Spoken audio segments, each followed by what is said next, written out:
Doris, come here. Hi guys, welcome back to my channel.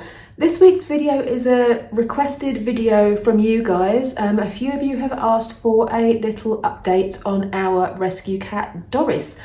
We've had her now for 8 months or so, and it's been a really fun journey, and I thought I would update you all the way through this video. I'm going to be talking about her. I've got some notes that I don't want to miss things out for you, and I'm just going to insert lots of videos and photos of her antics whilst we go through everything. And the main point of the video really is to give you an update on her, but to also give you my experience of being a first-time cat owner, and especially as it was something that we didn't want or expect. So anyway, without further ado guys, let's get into the video. So I'm not going to delve too much into her rescue. I did a video months ago, back in November when we first had her, but we only had her for like 2 weeks. So I will insert that below, and it's got the full story of how we came to have Doris. But in a nutshell, she was dumped outside of our house when she was approximately 12 weeks old. My partner found her on the street, and we took her in for a day or two until we thought that somebody owned her. She had a collar. So we kept her for a day or two to see if anybody claimed her. We had her on all the local social groups, Facebook and all of that. Nobody came forward, and we had the discussion whether we should give her to a shelter or keep her. And that's the first thing I want to get into. So Stu and I have been together for 18 years. We've lived together for 15 years. And we years ago floated the idea of getting a dog, and it was always a kind of serious, not serious. I think in my heart of hearts, I knew it would never happen. And one of the main reasons I think it wouldn't have happened is that we're both quite selfish is the wrong word, but we like our freedom. We like to go on holiday. We like to go and do things. We don't really like responsibility. We're very kind of free-spirited. Let's just pack up and go and do whatever we want to do. And obviously when you have a child, an animal or anything, you have to factor in somebody else into that. And so for us, really, a pet was never on the cards. And if it was going to be, it would have been a dog rather than a cat. And mainly because of me. So I'm very much a cat person. I had cats growing up my whole life. My mum always had cats. And I think in my lifetime, we had 3. And my last cat, Sherry, she was 16 when she passed away, so like a long time. So I know how to look after cats and things, but the thing with cats is they like to go outside, and they like to climb trees, and they like to do stupid stuff. And where we live, having a cat is not ideal. Basically we live in London, which is red flag number 1. And we live on a road that's quite busy. It's just off of a main road, so cars are always shooting up and down the road here really fast. We have foxes everywhere, people have been dogs, and it's just a bit chaotic. I'm not the sort of person that would be chill and relaxed having a cat just wandering around outside doing its own thing, getting lost for days on end, and I would be a literal mess because I never wanted children. Kids were never on my to-do list. But animals, I have such an empathy for. People, not so much. But animals, I love.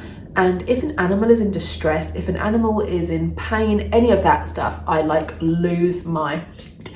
And I know that I would be the kind of cat mum that if my cat was outside, I'd be out there with a plate and a fork, like, Tiddles, come in, I would just never sleep. Some people would be like, oh yeah, the cat's been missing for like 3 or 4 days, it's fine, it'll come back. I'd be like, no, that is not how I do business. So for that reason, we decided against animals. So cut to us having a little black cat in our house. the night we took Doris, well, oh God, well, the whole story's there, but the day that Doris came in to sort of stay, I did kind of fall in love with her because she was just so helpless. Like, when we first got her, she was tiny, she was underweight, she was a baby kitten, and when she was left outside our house, like, the noises that came out of her were just absolutely awful. She was in such distress, and the poor little thing had literally just been snatched from her mum, dumped on the street and left alone. And even now, like I say, she's been with us for months, even now I get emotional just even thinking about it, because people can be absolutely disgusting. Like, how anybody can do that to any animal is completely beyond me. But when we took her in, and literally the night I got in from work and I put a cat litter tray down and she got in the litter tray and we fed her, I fed her and everything. Stu was working, I had her on the sofa with me and she just sat on my lap and purred and slept. And I melted. I couldn't help it.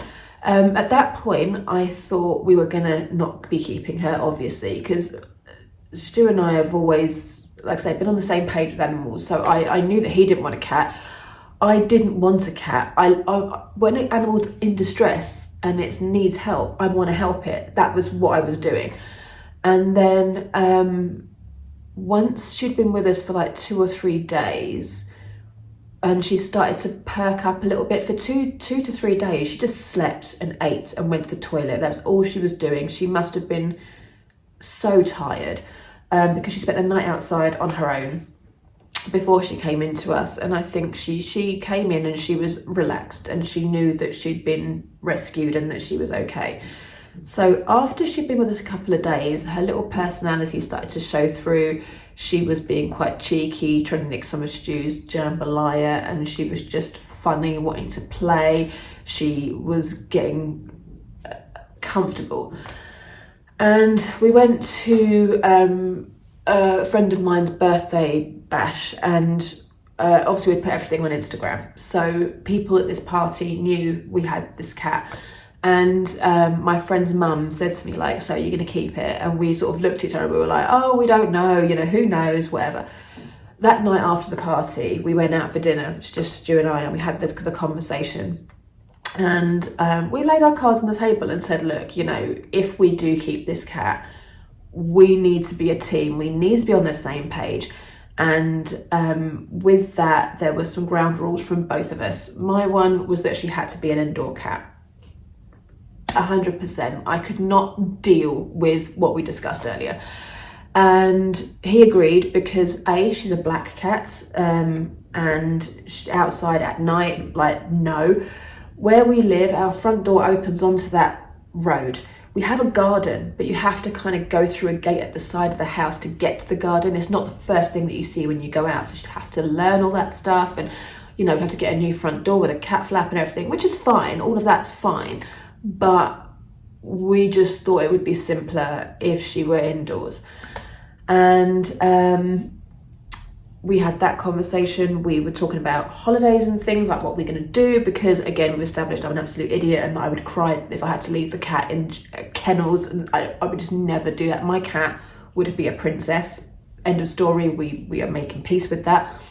So we mentioned my mum and that she hasn't got a cat at the moment, so maybe she could look after it. So we'd have to talk to her and kind of get her on board with that and all of that kind of stuff. So we didn't take the decision lightly by any stretch. It wasn't like she just turned up, we were like, oh, we're keeping this cat. We really, really had the talk. And I think with any animal, you need to do that. People, a lot of the time, when you see animals being abandoned and being left alone and just, you know, dogs tied to places and just left and stuff, people don't think about what they're doing. They don't think about their actions. This is a little life. She's a little person to me. And, you know, if we were going to do this cat would be part of our family. End of story. So we decided then to keep Doris, and we had to think of a name. And again, that's all in the other video, because when we first got her, we thought she was a boy, so that was interesting. But it turns out she was a girl, and we went with Doris, which we still to this day think is the cutest name, and I can't take credit for it. Stu picked the name, and I absolutely love it. So with any new dynamic came the settling in process for all of us, for all three of us. So Stu had a cat before with his previous girlfriend. They had the cat for I think like 6-7 years, something like that. And they had that cat from a kitten, and yeah, so he's been a cat owner, but his cat was an outdoors cat. And where they lived was a ground floor flat with a garden that opened up. You had the back door open straight up into the garden, so the cat would just go off and all that business. And his cat was one of those cats that just went off for days, and she just came back with a mouse or whatever and was just like, oh, it's fine. And so he's very chilled out. Stu grew up in the country. He's very much like, oh, you know, let cats be cats. I'm slightly more highly strung. I'm a city girl that's always lived in flats, and when I lived with my mum and we had our cats, the cats would like walk along the balcony wall that was 40 foot high, and I would literally not be able to just breathe. And I've done the thing where I've climbed through people's garden fences to get my cat out in the middle of the night and stupid stuff like that. That is me. I'm that idiot. So the two of us had to kind of settle into things, because initially when she did anything, he was like, and I was like, oh my God, is she okay? And he's like, right, you really need to relax. If this is going to work, you really need to relax. And I'll be brutally honest, that first week or so of having her, I think it was 2 weeks, because I'll tell you how stressed I was. You know, I do Slimming World and I weigh in every week. I was been on target for years. So I think with the first week we got her, I think we got her on a Wednesday. If I remember right, it was like Wednesday, the 27th of October. So I didn't go to weigh in the Thursday because I was too stressed, too distressed, everything. So I didn't weigh in for like 2 weeks. When I eventually went to weigh in, I had lost 5.5 pounds in 2 weeks. I was so stressed out because, as we've established, this wasn't something that I or we had planned on. My whole life was turned upside down. I know that sounds dramatic because she's just a cat, but as we've established also, I am not a normal person when it comes to these kind of decisions. So this was a lot for me. So I lost a lot of weight in that first week. I wasn't eating properly. I wasn't eating anything at all, really. I was stressing about everything. And after the first week or two, we got into a routine. And, you know, I kind of followed the same things my mum always did with the cats as far as eating times, eating amounts. We had to figure out what sort of food she liked, and we had to get all the stuff. Like we got a litter tray, and I just got a litter tray from the pound shop because the day we got her was so stressful. I just went to the Poundland and grabbed whatever I could get. And now we have like a litter box with a hood and a little door, so she goes in there and has a little bit of privacy. We've got raised bowls for her food, and like we had to figure all of this out, and there's no way of figuring it out. You just have to figure it out. So we did all of that, and then we had the sleeping arrangements. The first week or two, she slept in the living room because she's got a little, like, you see her little blanket thing there. She's got that. And because, as I said, she was so stressed out, so tired, she just slept. So wherever we put her, she just stayed there and slept. Then, because she was so tiny, she couldn't get on our bed. So she would end up sleeping like in the bedroom on the floor. And we had some unfortunate instances where both of us would tread on her or kick her across the floor because she's black. Our carpets are black, like, you know, at night when a kitten's this big, you can't see it. So we had to do silly things like get a night light in the hallway, and we were getting like a reflective collar so we could see her running around at night. Like all these ridiculous ideas we were having. And this is why I was so stressed out. So like, for God's sake, like, why can't I just like live? And then it was like a month later we got into our little routine, and she is obviously growing all the time. Then one day she managed to get on the bed, and that's where our lives changed really, because she started sleeping with us. Now, I think that when she was with her first home, I think she was like locked in a room or something, because she hates doors being shut. Even now, this door here is like propped open so she can get in, because normally I would shut this door for poor Stu not to hear me rambling. But if I shut this door, she would literally be outside the door screaming, throwing herself against it. Like, she hates shut doors. So I think she might have been enclosed somewhere in a space. I don't know, obviously I don't know what happened to her before she came to us. It's just me thinking, why does she not like closed doors? So when we go to bed, we can't shut the bedroom door. So she started sleeping with us and on us and everything. And even now, like, she sleeps with me every single night. She sleeps on my, like, in my legs or on my chest, or the amount of times I've woken up to her this close to my face. She just loves being near us. And this is where it's going to start getting cute, because I honestly, hand on heart, believe she knows that we saved her. So let's get into some cute stories. So I know that people might not think this of cats, but they are so funny. They have their own little personalities, obviously. They're a living, breathing thing. And Doris particularly, and I say particularly because, like I said, I've had cats, I know cats, I've been around cats a long time. And it's not because she's my cat, it's not that, but she is the sweetest little soul ever. And when I say that, like, she's so gentle. Not one time has she hissed at me, scratched me, bitten me, nothing. She is so loving and soppy. It's ridiculous. Like, you've seen the videos. I'll be inserting videos all the way along here.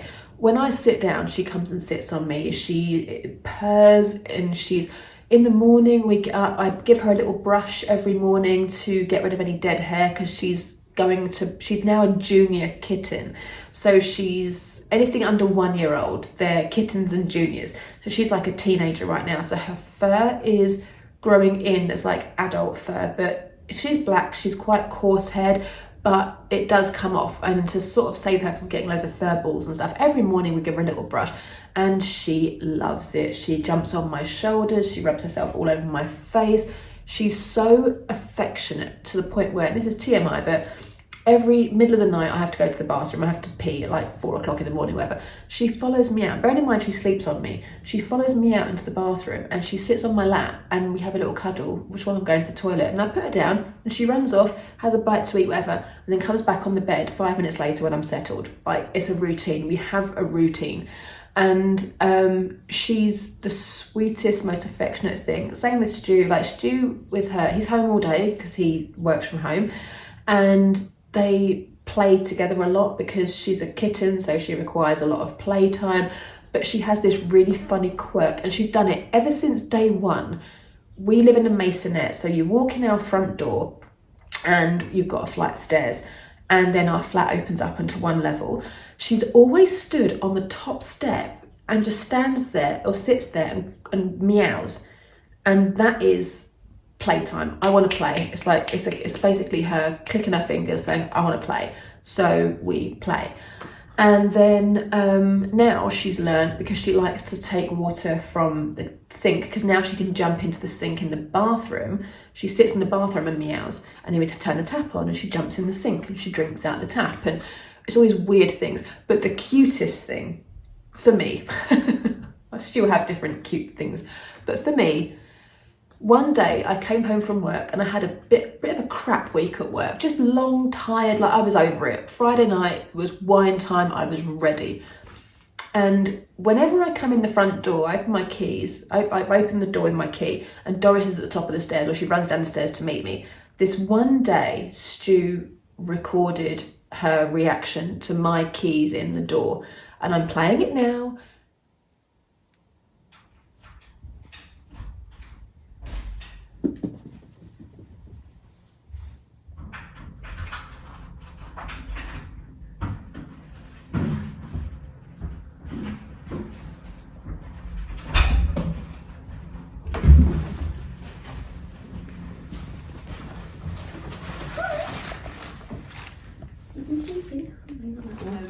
It is the cutest thing I have ever seen, and he's done a few of them since. I won't put them all in here, I'll just put the first one because it's so cute. And I showed it to everybody. All my friends and colleagues must hate me, but I showed it to everybody. And even my dad said to me this last weekend, he said, I have never seen a cat do that. She's more like a dog. And she actually is, apart from fetching, she doesn't do that, which is quite annoying, but she is like, she's so excited when I come home from work. It's the cutest thing. And our roles, Stu and I have different roles. I'm the carer, I am the feeder, the primary feeder. Stu feeds her during the day, but I do her breakfast, I do her dinner usually, I do her tray, mainly because I get up to go to work super early. I have a set bedtime. I go to bed about 11ish, and Stu comes to bed much later than me because he's more of a night owl. And because I work in an office, I have to be up at the same time every day or go to the gym or whatever. So it just makes sense that I'm the one that does the set feeding, because cats are very much routine-based creatures. So I'm the carer, I'm the one, so I think she just sees me as like a 5'4" tin opener, but either way. But I can tell that she loves us, like she has that love, and she is the sweetest, cutest little bundle. And you'll probably tell by all these videos how cute she is. But I am slightly biased, but I do honestly think that she knows that we rescued her, 100%. So the indoor cat thing, she doesn't seem to mind it. And I'm convinced it's because when we found her, she was outside. She was dumped outside. And from that first video, you'll have seen that a vet advised us to leave her outside overnight because she's probably just lost. She'll find her way home. Well, that clearly didn't happen. And looking back, I can't believe we listened to that idiot, but never mind. We are where we are. She survived the night. It was fine. But I honestly think that she remembers, because every time we've taken her to the vets, to my mum's, on holiday, when we go on holiday and stuff like that, as soon as that front door opens, and even though she's in a little carrier, she freaks out. She zips around inside the cage. She doesn't like being outside per se, I don't think. She's quite meowy in the car. She never settles. I just don't think she feels safe. And this is her safe space. Even when I come home from work and she runs down the stairs to meet me, she's never once tried to get outside the front door. And even yesterday, I put the washing outside yesterday, because as you can tell by my bare arms, it's quite warm. And she was on the third step and I had to leave. I was like, right, you don't have to just behave. So I opened the front door and she just looked out. She didn't try and dart out. And usually they do. If they want to go outside, those cats will make a beeline for outside. She does sit at the bottom of the stairs and she sniffs around the door, but she never meows to get out. She doesn't try and like claw at the door or anything. There's no real indicator that she wants to go outside. She loves looking out the windows. We got, as I've told you before, we got these big windows behind, and I'll show you in some of the clips. She loves cat TV. She loves looking out the window, watching the birds, watching the other cats, watching people. And the other side of the flat is like the road. So she, in the evening time when it's dark, she goes out that side and watches the foxes and drunk people coming in from the pub and stuff like that. She really has her own little routine. And I think that's enough for her. We play with her a lot, and with indoor cats you do, because they are, they're energetic, they get zoomies, they need to burn off energy. And as Stu rightly pointed out ages ago, that they have their energy in short, sharp bursts. They can't play for hours. They'll do like 10 minutes of running around and then they pant, they sleep, they stop, they're fine. So we got this contraption behind us, which is the cat tower and the cat bowl. She loves the tower, loves it, climbs up it. The middle of it is like a scratch post, so she does all of that business.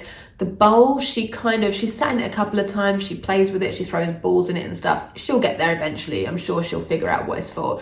But the tower, she adores it. We got these on Etsy from the same company. As I've told you before in other videos, I'm a big advocate for small businesses, supporting small businesses. So I'll link Big Purr below, where we got this from, because their stuff is really well made, really nice craftsmanship.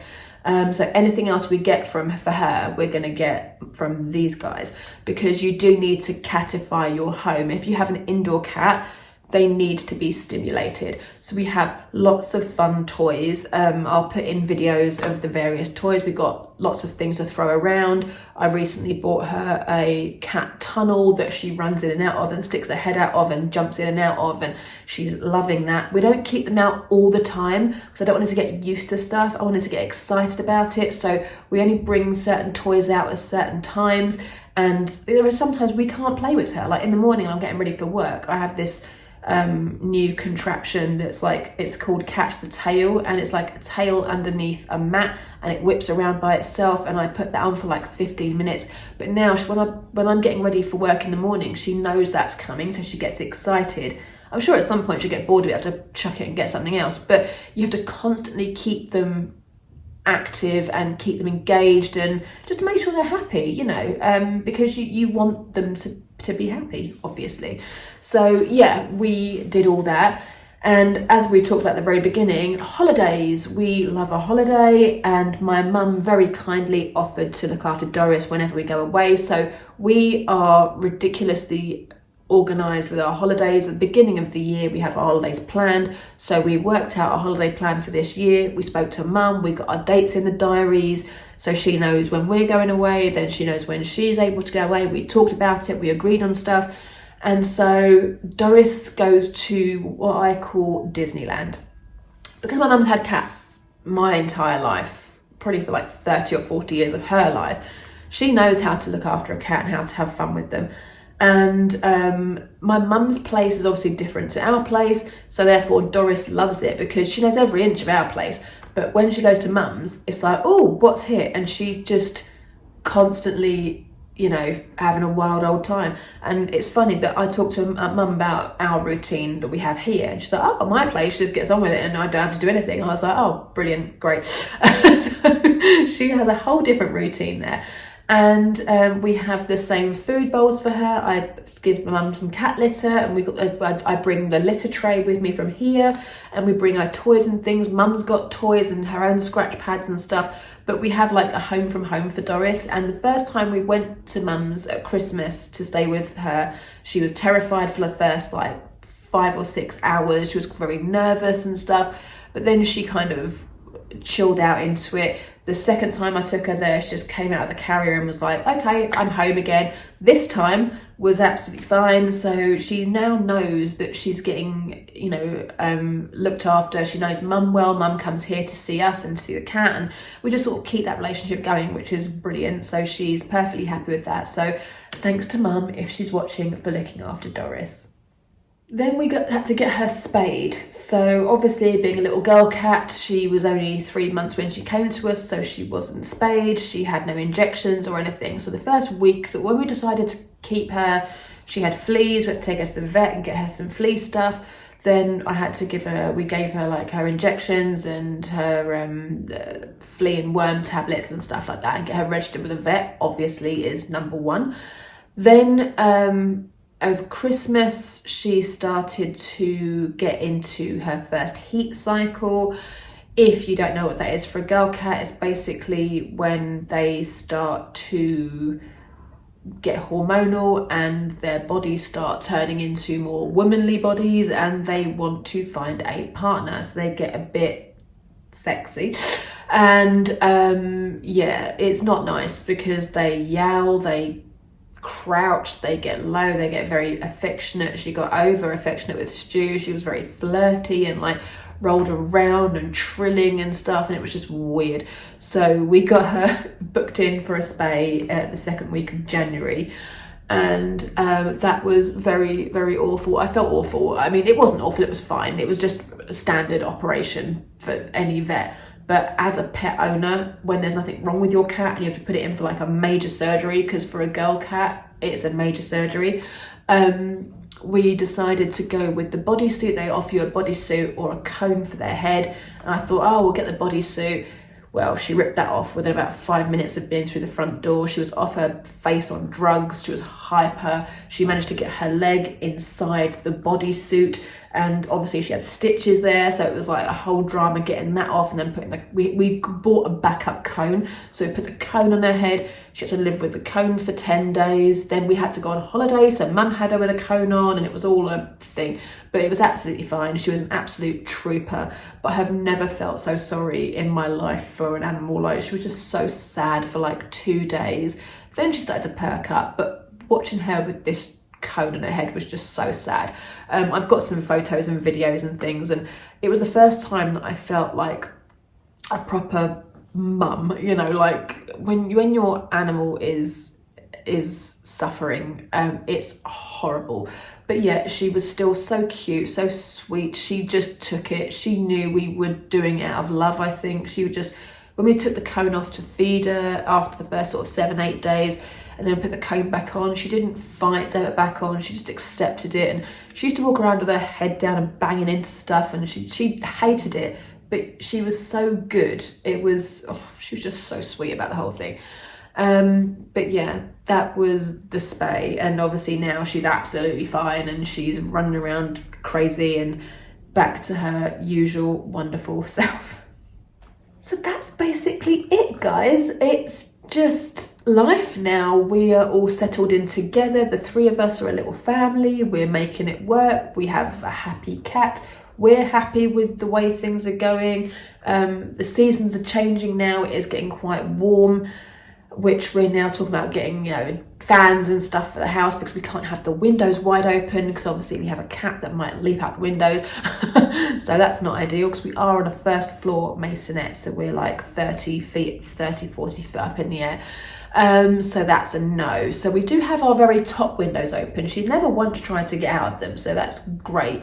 But obviously we'd normally have all the windows thrown open, and we're very lucky that we have lots of windows here. So even the top windows, we do get quite a nice through breeze, but it's only the very early 20s. In the last year or two, in the peak of summer, we've hit 40 degrees in the UK, and with climate change, that won't be going down anytime soon. So we need to figure out an alternate, but we're figuring it out. We'll see what happens.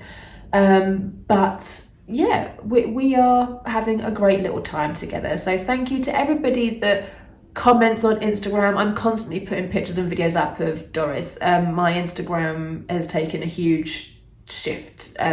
Whereas I was always beauty, was always makeup chat, always TV chat, but now there's a lot of cat content on there as well. So if you like that, give me a follow on Instagram.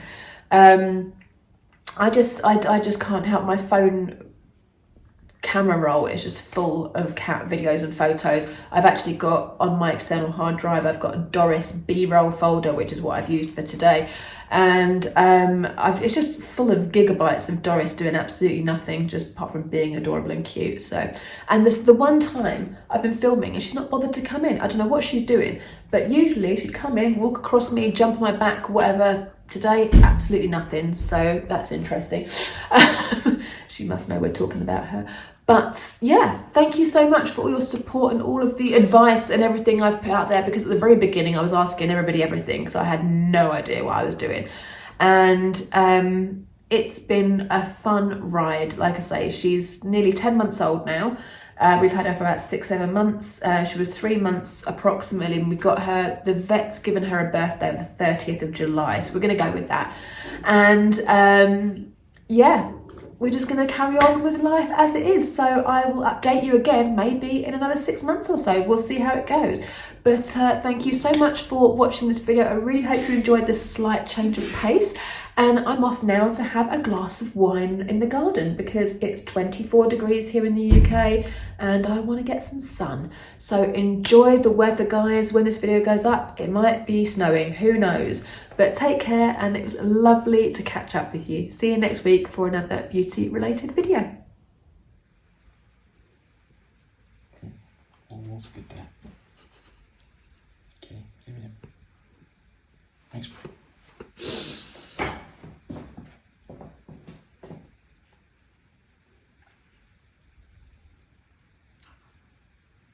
Okay, good. Yeah, we. That's good.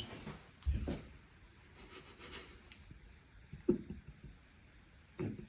other okay?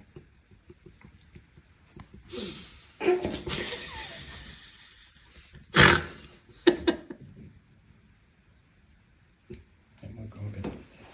I need to get down. As well. That's good. Good, yeah. We just gently stretch the integrity of this. Yeah, might check this one as well.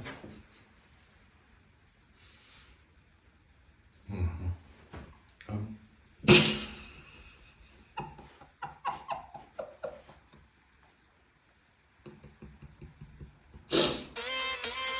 That's good.